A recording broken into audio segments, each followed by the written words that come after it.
ShinRobjira.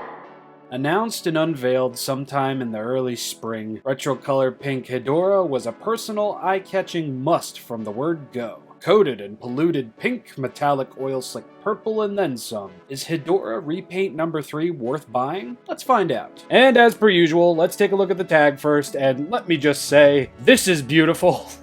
It's a cotton candy vaporwave disaster. Hedorah, this is great. I kind of wish the entire figure looked like this with the blue, the purple, and the pink. And that color scheme is going to follow through to the back of the tag, although the blue is going to be a little bit more solid. Godzilla vs. Hedorah, Bandai Movie Monster Series. I believe that says Godzilla Store up there, maybe. Opening up the tag, we get what we usually do on the inside of a Movie Monster Series tag, and that's pretty much it. Now, this Hedorah is indeed a Godzilla Store exclusive, so that means we're going to have to double sleeve her. Penny sleeve and top loader, because this tag especially needs to be kept fresh. In fact, I like that tag and its color scheme so much, I'm going to give it a solid star, because why the hell not? Now, as you can see, this is the Bandai Movie Monster Series 2007 Hedorah mold, so I'm just going to get this out of the way first. You're only going to get articulation in the arms, and it's going to be a pain in the butt to really turn them all around, but like every other release of this specific mold,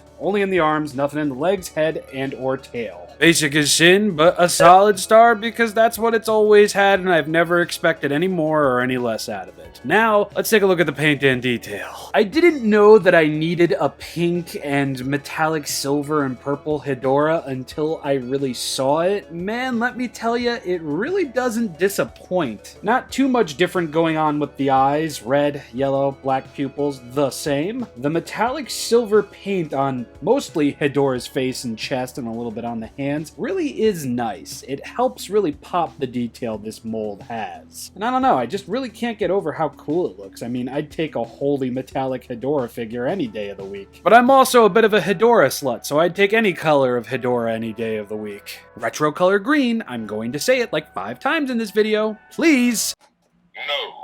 Ah, Now I'm really digging what they did with Hedorah's arms this time around. In fact, a good majority of this figure's body is coated in this very chalky pink paint.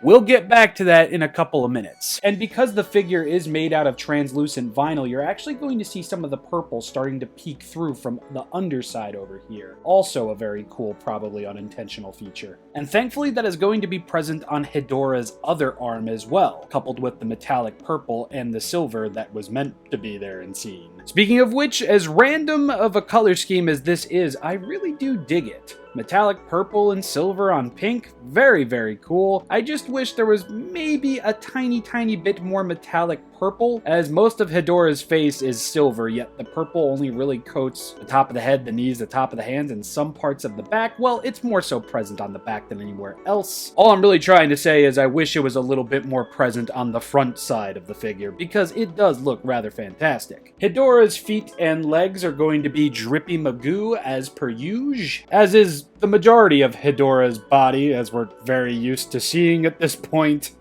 And even though this mold is from 2007 and we've now seen it 4 or 5 times, I don't know. I just really can't get over it, you know what I mean? Like, seeing it in all these different wild and vibrant colors actually feels pretty nice. Now, as I'm sure you saw before during the very short articulation portion, metallic purple is going to be the color that coats the underside of Hedorah's arms, and wow, what a sight. I'm always going to be a sucker for the detail on the bottom of Hedorah's arms, just because it's so dang good and it's on the bottom of Hedorah's arms of all places. And again, just look at that detail, either highlighted because of the dark color on the underside of the arm, or highlighted because of this metallic paint. It's just magnificent. Now, before we move on to the back, there's one more thing I want to talk about, and that's the top of Hedorah's head. This is starting to look eerily familiar. And that's because it's eerily similar to the spot that's on top of the new Hedorah figure that was released by Bandai just this year. And even a little bit on the retro color Hedorah, but the retro color Hedorah one looked a lot better. No, I'm not making a stink or taking off points because of it, but Bandai, come on, just follow the cracks on top of its head,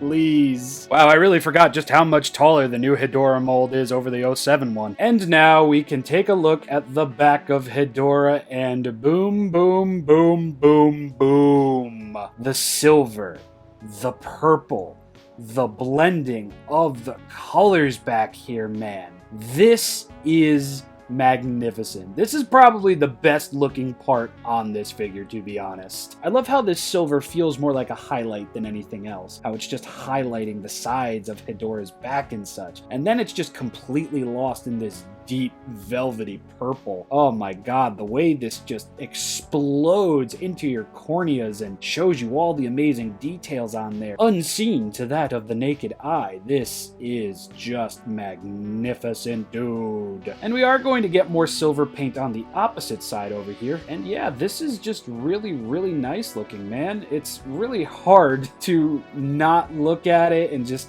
want to overanalyze every bump and groove being highlighted by the paint over here. Out of all of the repaints, I think Pink Hedorah's got the best back. Not gonna lie, I was thinking Burning Hedorah would take that cake time and time again, but retro color Pink Hedorah definitely takes it for me, honestly. The pink, the purple, the silver, magnificent. And now, of course, we need to take a look at the tail, and the tail does a lot of what I like on the back as well. Highlights of silver on the outer portions, deep purple for the center, continuing on from the back.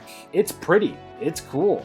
It's just a really great color scheme for Hedorah, go figure. Further proof that this pollutive PEPTO gal can really just rock about any color scheme. I mean, come on, dude. Look at the back over here, man. That is some unbeatable shit right there, dude. I don't mean to dwell, but I really just can't get over it. And it's because of how great the back looks that I wish there was a little bit more on the front. Now, I know I said I would take a metallic silver Hedorah any day, but had the silver been swapped with the metallic purple on the front, I think this would have looked even better. But I also don't know color coordination from a Pop-Tart in a toaster, so maybe I'm wrong there. Or maybe it's just because my favorite color, or at least one of my favorite colors, is purple. I can't really say much else about this figure. So as far as paint and detail goes, I'm gonna have to give Hedorah 2 more solid stars. I think this is my favorite repaint of the 07 Hedorah mold. I really do think so. I'm a sucker for bright colors on Hedorah. What can I say?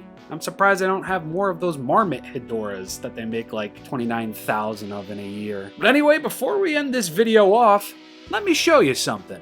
By random, during my unboxing of this festive little acidic duct of death, I shined my UV light on it, and to my surprise, it reacted. Like, really fucking reacted. It seems the layer of chalky pink paint is what's doing the trick, as the purple doesn't really react crazily, but this feature in and of itself, if you could really call it that, is something that I'd love to see intentionally grace future limited release movie monster series figures, because just look at it. Look at that glow. Look at how it turns from pink to friggin' orange, man. It's just wild.